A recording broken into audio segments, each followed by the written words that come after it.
Hi, everyone. Welcome back to Morning Cup. I am so honored today because I have Neha Gunnoo with me. And Neha is the founder of Luova Digital, specializing in digital content strategy and marketing. The company has clients and partners all around the world. Neha is an expert in digital marketing, FinTech, and digital fields.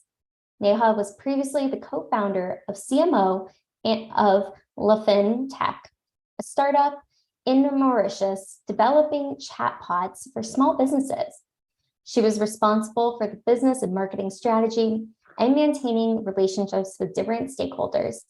She is a regular speaker at local and international events, host at the Bold Enough podcast, and mentor at WomenTech Network. Neha has done so many amazing things, but Neha, I would love for you to just really dive into your journey of everything that you have accomplished, and then we'll dive a little bit deeper. Okay. Hi, everyone, and thanks, Caroline, for inviting me today. I'm very excited to share my journey with all of you. So, I come from a tropical island. It's called Mauritius, and it's an island in the middle of the Indian Ocean. It's a beautiful island. You should all come one day. So, where it all started, my journey. So I worked 4 years in the corporate environment, the basic 9 to 5 job. But at some point, I started freelancing in parallel of my corporate job because I realized that I wanted to do more. And in my job, I was in the project management field. It was challenging, it was okay. But then I realized that I liked more about digital marketing and the creativity. So I wanted to try it on as a freelancer. And I started building my portfolio and, meeting up with new clients, small businesses, and learning on my own, self-learning. So then, after 4 years, I decided to quit my 9 to 5. And I decided to become full-time as a freelancer. But at the same time, I had a business idea with a friend. So my friend he was a developer, and since I was more in the marketing and business side, so we had an idea to help small businesses to automate their manual task. And we decided to develop a chatbot for that. So it would be only for the small business. Like, for example, let's say people who still do their quotation or invoices on Excel. Mm-hmm. So instead of using Excel, they just have to talk to a bot and tell the bot, hey, can you create a quotation for marketing services at $200? And the chatbot will just taking the information and it will already generate the PDF for you. So we had that idea, and so I co-founded that startup with him. And at the same time, there was a business competition going on in the country. Usually they do that every year, where you just submit your business idea. And we did that, and we're among the finalists. And then we got so when you win, you get like different business coaches who helps you to really understand your business and your product and how you can help other people with the business. Mm-hmm. So it was very nice. It was my first entrepreneurial journey, if you can say that, like the first real business.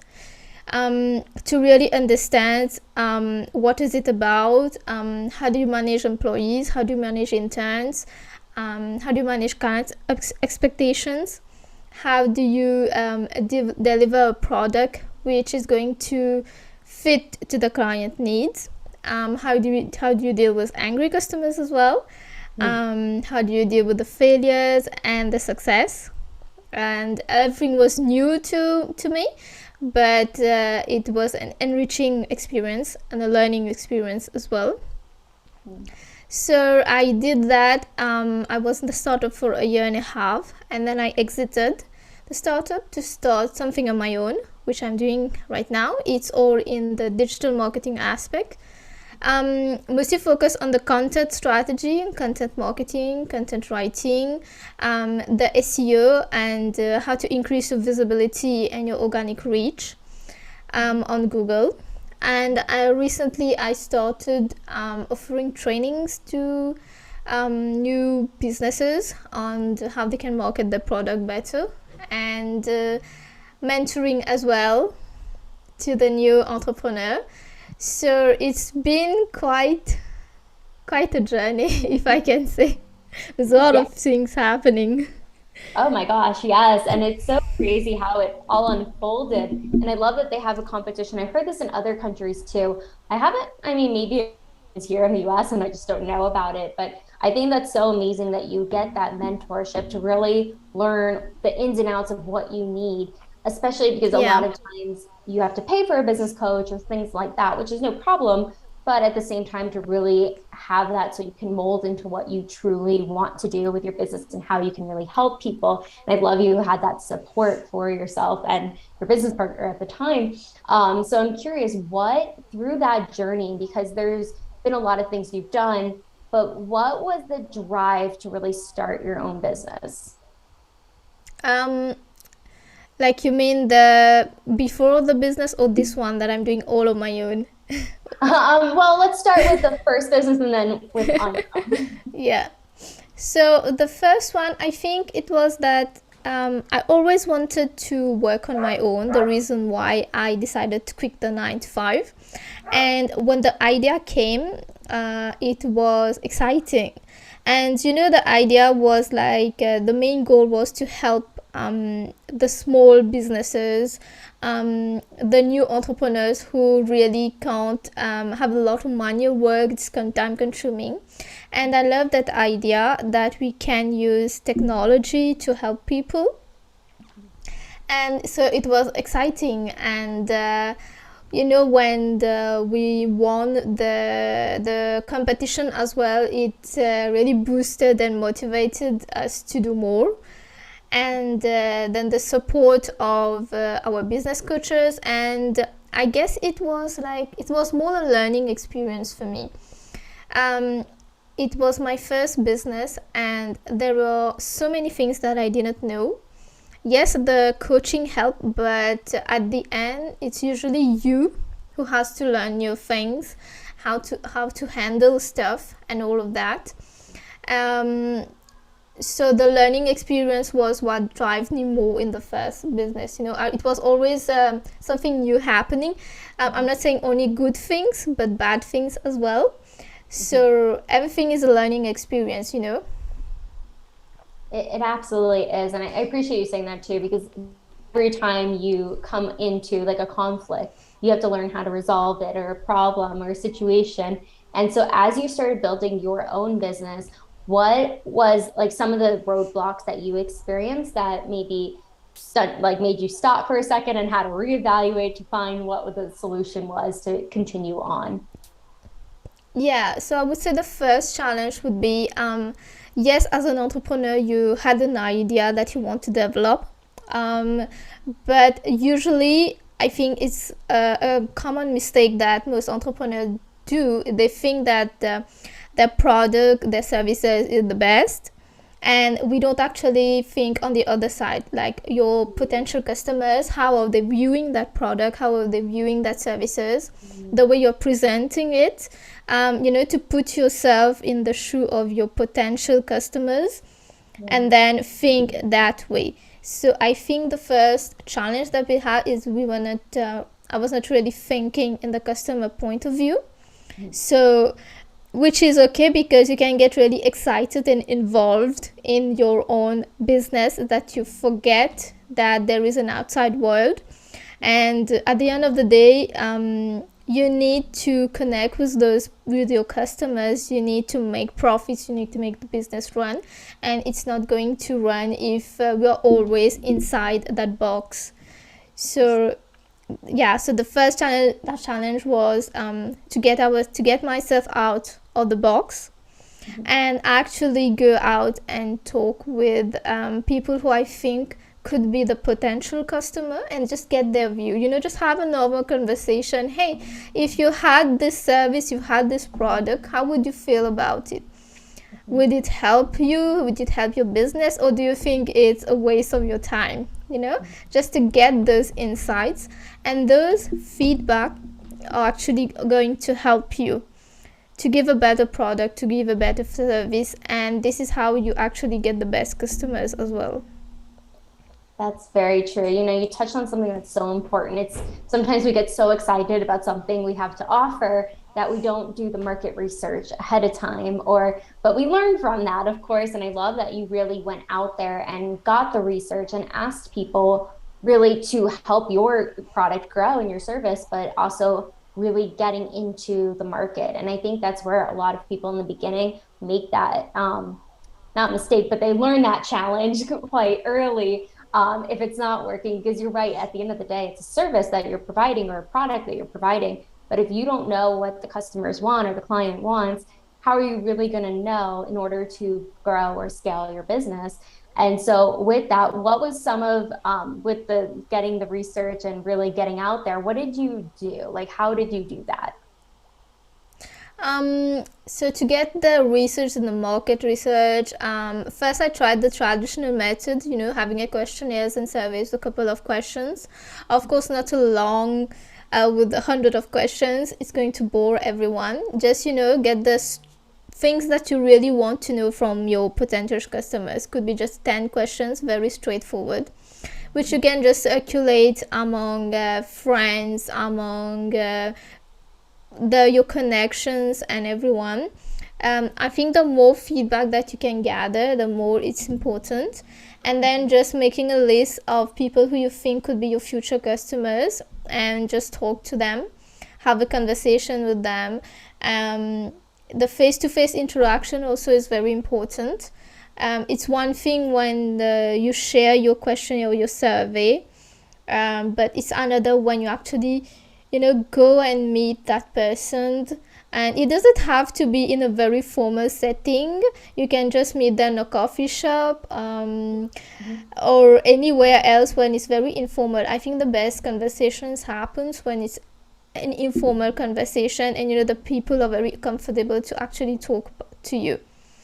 So this is what we did. And also the third thing, I would say that so I talked to people who are already in this business, just to get their opinion and how did they do it, or do they have any advice or tips that they could share with me.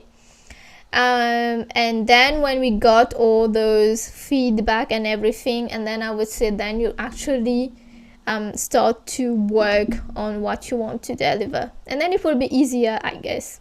Instead of spending a lot of time and you think that you know, but actually you don't know. And usually this is why most businesses fail, because they didn't do a market research, they didn't actually talk to the people.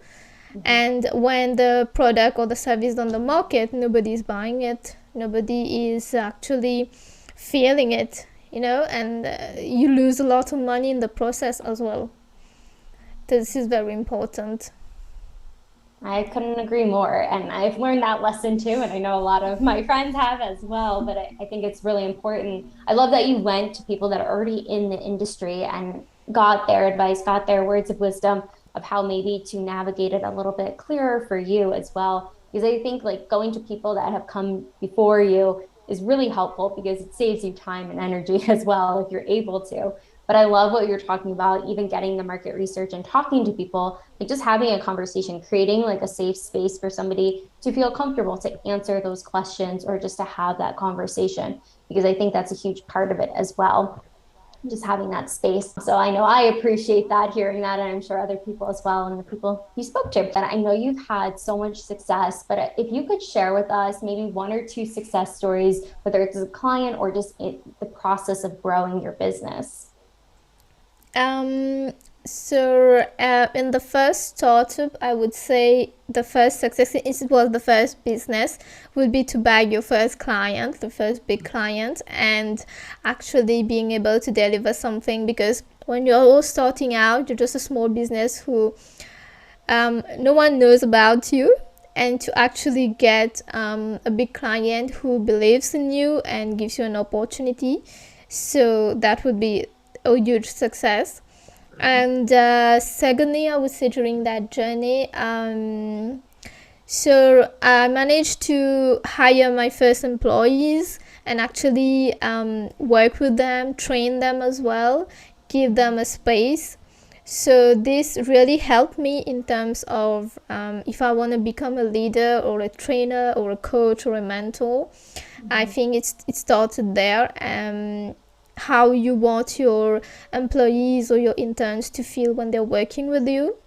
This was also a learning curve for me, but it went well, so it was nice. And then I would say that so we managed to raise funding for the product with an investor.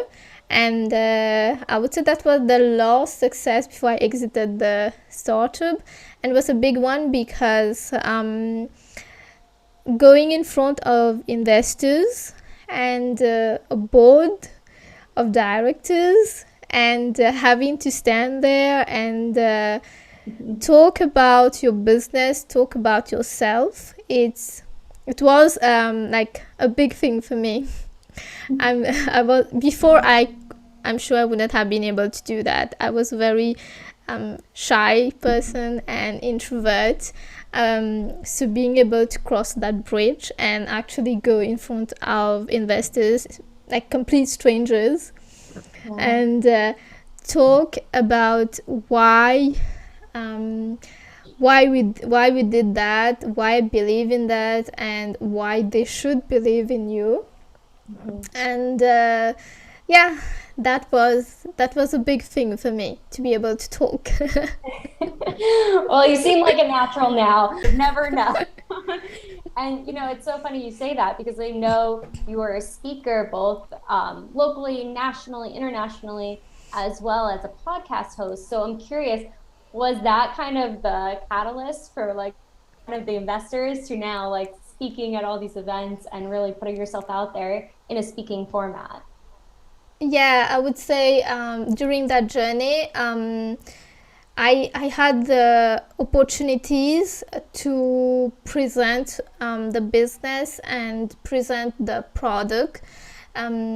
First, going out to talk to potential customers, so again, to talk to strangers on a one-to-one basis. And then, sometimes we used to have like a group of people to come, and we had to talk about that, and then the investors. So I guess, this is what helped me to actually be more confident in what I'm speaking about. And it came as a learning curve, again, as a process. And of course, there were people who helped in terms of tips and advice. And so now I'm able to speak. It's natural, and I love that. Sometimes it can be a little overwhelming, especially when we're talking about ourselves. I think when we're talking about a product or a service, we know in and out everything that there is to that product, but like investors, that can be very scary. I've never done that before, but I'm sure people listening that might be on that verge of it, anything is possible. It's just being able to accept feedback when it's good feedback to improve in any way, or practicing on people. But also I love that it was gradual too, just starting with the market research, one-on-one, to groups, to now bigger platforms that you're on as well. And I think that's just amazing what you've been able to overcome. With everything that you have learned throughout your journey, what has been maybe 2 or 3 pivotal tips that you've learned along the way that could help others? First, I would say that no matter what you do, follow your passion and only do the things that you love and you're comfortable with. I won't say that being in my 9-to-5 job was, I really hated my job or anything. I didn't hate my job. It was a challenge. It was okay. But at some point I felt that this is not what I want to do in the long run. And I decided to go with my gut feeling. and actually find something which motivates me to wake up every morning. I didn't want to, look forward for the weekends or hate Mondays, be happy for Fridays. I didn't want to live that life. So I know before even trying to quit my 9 to 5, it was actually a scary decision. You have to quit that stable job, that stable income. What's people going to think about me? Am I making a bad decision or anything? I would suggest to go for it. If you feel like really this is something that you should try, at least try it. It's sometimes not for people to just quit your 9 to 5, but you won't know it unless you tried something on your own. And there are a lot of people as well who are probably in the same space as you. So reaching out to this community and talking about it and then take the leap of faith is going to help. And then another tip I would say, so when you're doing your business, it's important to choose, if you're going with a partner or a co-founder, it's important to choose your co-founder wisely. Yeah, it's a very important thing, because this is the person that you're going to work with on an everyday basis, talk to. And to be honest, for me, mental health is very important for me, even in my business. And I feel like we don't talk a lot about entrepreneur mental health. And we feel there is so much of buzz, like if you're an entrepreneur, you have to hustle and don't sleep, don't eat, just focus on one thing. I don't agree with that. I feel that there should be a balance. Just because you're an entrepreneur doesn't mean that you should give all your 100% energy into something and just stop doing other things that you love. So having your co-founder, your partner, is going to play a huge role on your mental health as well. So if you have someone who is toxic, it's not going to help in the business. It's going to affect you and the business as well, and it's not going to work. So we have to choose that very wisely.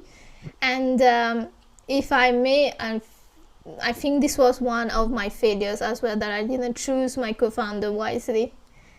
So I can tell it today. I'm okay to share about it, because I feel people need to know. Well, I actually, in the beginning, you wouldn't know if how your partner is. So I think while you work with them, the kind of business decision that they are making, is your opinion being valued? Is your input being valued? Are they listening to you when you're talking? I think those are the signs to actually think whether you have a good partner, a good co-founder, or even when you lose a business deal, when you lose a client, how is your partner reacting to it? Those are the signs to actually look for, and eventually realize whether it's a good fit or not. And I would also say that if you have a business that you started and everything and it doesn't work, it's not the end of the world. It's fine. It's really taking it as a learning experience, and you can do it again on your own. You can be successful again. You can be at ease and can be peaceful again. So just because you had one failure in one business doesn't mean you can't do another one or two or three. Like, you can do whatever you want, as long as your mind is at ease and you love what you do. Those were like spot on, Neha. And I just have to go back. I want to touch on all of them. Well, first, just with the partnership, because I think that is so important, especially looking for the red flags or signs that it's not going to be a great partnership, but even like how people react. And I mean, my background is psychology, so I'm always looking at human behavior versus what people say. It's more of how they act. And I love that you really learn that. So going into business yourself, like, you had all that knowledge base moving forward. And that's the beautiful thing about when something doesn't work out, you get to look at the lessons versus what went wrong. It's like, okay, well, how can I improve on that? How can I move forward from that? But the mental health piece too, if you're in a toxic relationship or partnership, business partnership, it's so important to really look for those things and take yourself out of that, because it's only going to impact you negatively if you stay and it's not serving you essentially. But the first point you said about like quitting your 9 to 5, a lot of people are scared to do that. And I get that completely. But I love that you said, just try it, put the effort in. What is possible? You never know what's possible. You don't have to hate your job to want to leave it. And that's okay. Like, I know I loved being a therapist, but it wasn't the right fit for me anymore. And just like what you were saying too, it's, you didn't not like your job, but you want to be excited when you wake up. You want to not be living for the weekends or happy hour, whatever it is. I mean, I don't know, doing but still, like, just all those factors of understanding, you have to follow your intuition. And I love that your intuition, it doesn't matter what everybody else says. It's really internally, because you're the one living with yourself 24 hours a day, 7 days a week. And you want to be happy. You want to be waking up and knowing you're making a difference. You could be making a difference in your 9 to 5, and that's great. But if there's something that's pulling you to something else, follow that. Like, you never know what it could lead to, because look where it led you and all the things that you've accomplished thus far and will continue to accomplish. But I just love that you pinpointed all of those aspects, because I think all of them are so important when it comes to entrepreneurship, especially the psychological process of it, because it is not a walk in the park. It is not for everybody, but if you give yourself the opportunity and you really want it, it is possible, and you're living proof of that as well. Yeah, it's true. I've been so enjoying this conversation, Neha, but we're going to jump into the rapid fire questions if you're ready for them. Okay. Okay, let's do it. The first question is, who is your hero? Like superhero. Yeah. I would say, my first superhero crush was Spider-Man. Ah. I love it. Yeah, that was when I was a kid and I watched Superman and Spider-Man, and then I said, nope, Spider-Man is going to be my first crush. Now, of course, we have so many, where it's a lot different than when we were younger. Yeah. So what motivates you to work smarter? To work smarter, I would say because I like to have time for myself as well. Like, I love what I do about my business, but I don't want it to become my life. I always try to remember that it's only a part of my life, and there are other things that I love to do as well. So I need to work smarter and to be able to balance that, so that I have more time to do all the stuff that I love. It could be just a simple thing like playing with my cat and my dog, or reading my book, or traveling more. But yeah, so always try to work smarter to not save time, but balance it, I would say. That is very important, being able to integrate it all and knowing what makes sense for us. But I love that you said it's not just your whole life, is not your business. It can be your baby, but you also have other aspects too. So if you were a superhero, what would be your power or powers? So I'd like to be like the Flash. That was my second superhero crush. So I'd like to have his powers where I can just run. I like running, so I'd like to run a little bit faster, so that I can, if I just want to go to another country, I could just run that fast and go. I love it. And you get to see everything too. Maybe, well, in a flash, but keep it on brand. What is the most daring thing you've ever done? The most daring thing would be when I exited the startup. It was I never thought that I would be able to do that, because when I started it, when I co-founded it, it was my baby, and I said I would put everything in that, all of my energy, all of my love, all my efforts and everything, and I will make it grow. I will scale the business and everything. And it was a lot to exit the startup, especially when you think I didn't have a lot of support when I decided to do that. And I'm glad I did it, actually, because I did it for my mental health, and I'm in a better space now. So yeah, I would say that to have all the eyes on you when you are already in one business and you already built a network, and then you're going to leave. A lot of people won't understand why you're making the decision to just go. And sometimes you have the fear. I had the doubts. I had like, what would people think about me? What if I decide to do another business after that, and then no one wants to work with me? All this stuff. And then you have a lot of people who tells you like, no, you should never give up, that entrepreneurial is all about hustling and never give up. I don't really agree to that. I think that you should know when you should give up. It's not about not giving up, it's just knowing if you have to give up, when is the time to give up. Yeah. That's a really good point, because a lot of people will stay in a situation, regardless if it's business or life, where it's just because of what society thinks or what people in your network think. And I think you just brought something that's really key into that conversation of just how people might not want to work with you if you're starting something new. How did you I know this isn't a rapid fire question, but how did you push through that? And how did you really navigate leaving the first business and starting your own? Like, what was that, like the thought process and dealing with people too? What was your response? I would say the decision to exit the startup didn't come overnight. It come like, months and days of thinking and overthinking. Do I really need to do that, or am I just making a mistake? And it also affects your thinking ability.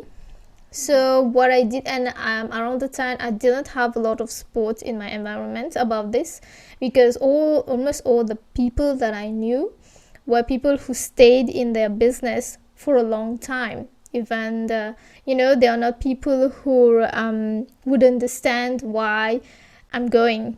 So then what I did was to try to talk to strangers who had businesses, and strangers who had several businesses, and I did not even know them. I just reached out to them on LinkedIn or networking group, and I just said if I could just have a chat with you on anything, and just to get their point of view, because they are strangers. They'll be all neutral about your situation and actually give you good advice, instead of always going to the people who are already in the environment that you're in, because they might not always understand how you're feeling.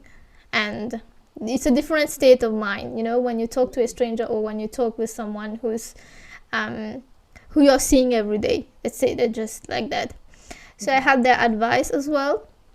And I think it all came down to really me at the end, because I had to make the decision.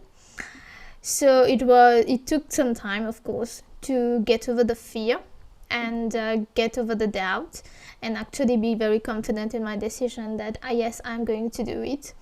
And I just told myself that, okay, if my next business doesn't work, I'm going to be fine with it. I'm going to face the consequences because it's my decision. But right now, in the moment, all I'm feeling is that I need to leave for the sake of my mental health. And I feel like I need to leave, and I feel like I need to do something on my own. So this is what I'm feeling in the moment, and I'm going to trust that gut, intuition, or whatever, an energy, or you may want to call it. So I trusted it, and then I left. And of course, I didn't start my next business right away. I took a month of just disconnecting with everything and relaxing and changing my environment to actually really think what I really want to do. So not jumping into something right away. Just took some time for myself, did a lot of things that I love, that I didn't have time to do before, and then eventually slowly starting the other business that I have today. And then thinking also all the mistakes that I'd done in the previous one and not repeating them, learning from them, and then just having another vision of how I want my life to be now. With as I said, like balancing everything, having time for my other stuff as well. I know business is about making money, but no money is worth your mental health or the other things that you love. So then I created that, and it went fine. It's okay now. Everything is fine now. People still want to work with me. Well, I love that you just, again, trusted your intuition and understood that, like, how to prioritize your mental health, because you're right, no money is worth your mental health, because you don't have that mindset in your health overall. You can't create businesses. You can't do all these things you want to do if it's not aligned. Some people push through that, but at the same time, why? Why push through that if you really need to? And I love that you honored yourself and what you needed and your boundaries as well. I talk a lot about boundaries, but like knowing that enough is enough and I can't do this. And I love that you took a break too before you jumped in. I think too, it's just like grounding yourself essentially, and just being able to hit the ground running once you were ready. And I think people think, well, I need that hustle culture we're talking about. And it's not always the hustle culture, it's what makes sense for us. And every human being is different and what we need is different. But I think it's beautiful that you honored your mental health and now it brought you to here today. So with that being said, thank you for sharing that. What is the phone app that you use the most? My music app. It's a Deezer. Music is good. It's good for the soul. What is the last book that you've read or listened to? The last book that I finished last week was a book called, it was about, I forgot the title, but it was about a girl, a solo traveler, who traveled to Turkey and her experiences as a woman and I was very intrigued by the book, so I wanted to read it. And we're all women and we travel, and it's interesting to read those kind of books, from a woman perspective. And I didn't know it was actually a true story. It was based on a true story, so it was very interesting. Yeah, no, it sounds really good. Sounds very intriguing. Definitely got to check that out. What is your favorite family recipe, whether it's a traditional one or you just love making it together? So my family comes from the Hindu family. So every year there is a festival that is celebrated for the Hindu community. And of course everyone can participate. So there's a traditional sweet that we make. It's very crunchy, and inside there is coconut and sugar and rice and other stuff, which is a bit sweet. And this is the traditional recipe of the family that we always do together every year, no matter what happens.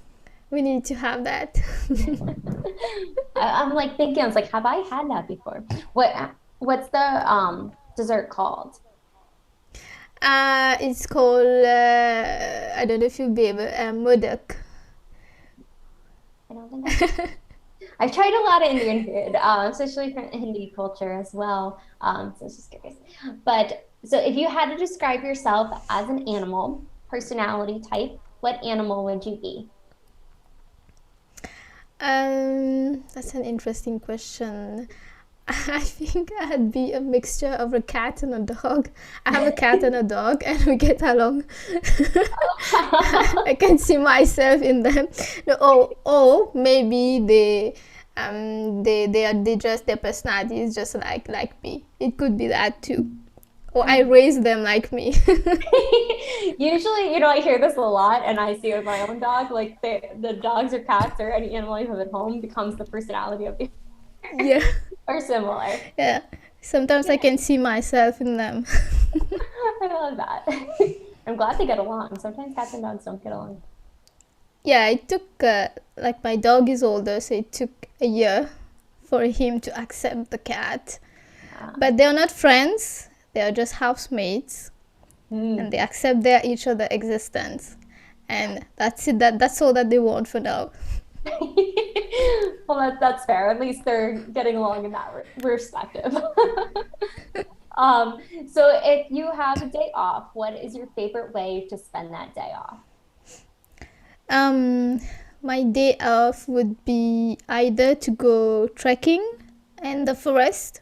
I like to do that because it's quiet, or to go to the beach and just sit down and read my book. So even when I'm trekking, the book would be here. So when I can find just a place to sit down and read. Love that. Clears the mind too. Good aspect. So what is something an outsider wouldn't know about your industry?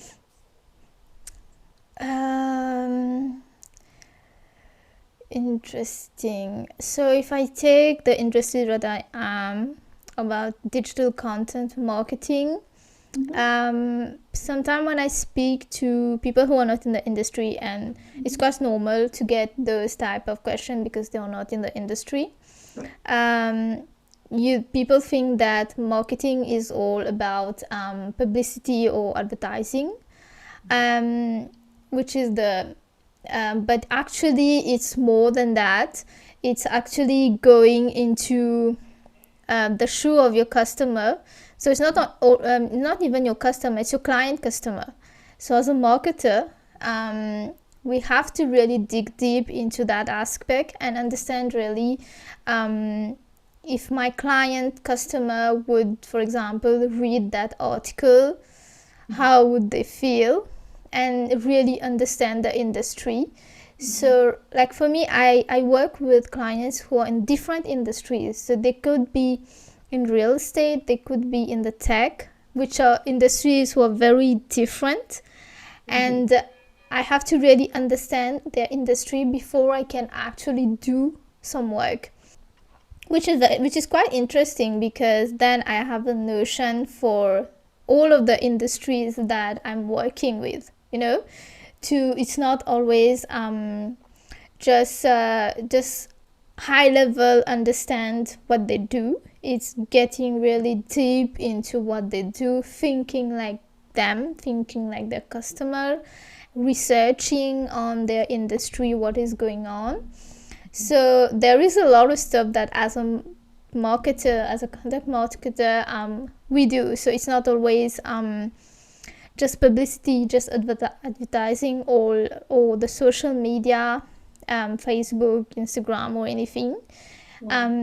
It's really becoming, I would say, a researcher, grasping the industry, really understanding, and quite like a learning, like you're learning new stuff, like you're, that's why I like that, because each time I have a new client in a new industry, it's like a whole new world is opening, and you're like going to get into that world. That's so true. Thank you for sharing that too. I feel like that just gave everybody a little synopsis as well of what really goes on. It's not just like the social media, it's everything underneath that as well. Neha, I really enjoyed this conversation. I know I've learned so much. I know everyone listening has learned so much, but if you could let us know where we can find you, I'm going to link everything below, but if you could let us know too. So you can find me, I'm usually more active on LinkedIn, and so I will give you that. You can put in the description. And so I have a website for the business, so it's just luovadigital.io, where you can find everything that I do in terms of business. I also have a podcast that I started this year about mental health. So it's called the Bold Enough Podcast. It is where I invite people to share their stories in terms of mental health and what they've gone through. You can find the podcast on the Spotify, Apple Podcasts, Amazon Music, so everywhere. And yeah, it was very nice talking with you today, Caroline. And I hope that this conversation will help people, inspire them, motivate them, and help them to follow their passion and what they love to do. Yes, thank you, Neha. And you are absolutely right. I know it's going to help so many people, and just really, especially the talk and conversation around mental health. That's something that's so dear to my heart. Even though I don't practice anymore, it's still something that's so important. And I love that the podcast is really about that, and people being open and able to share their stories of really moving forward. But I love what you were doing in the world. I love that you followed your passion and how you're helping so many people in so many spaces, to be quite honest. But thank you again for your time, your energy, and your beautiful soul. Make sure to like, subscribe, comment below. What was the biggest takeaway from Neha today? I'm sure she would love to see it. I know I always do. And we will see you on the next video.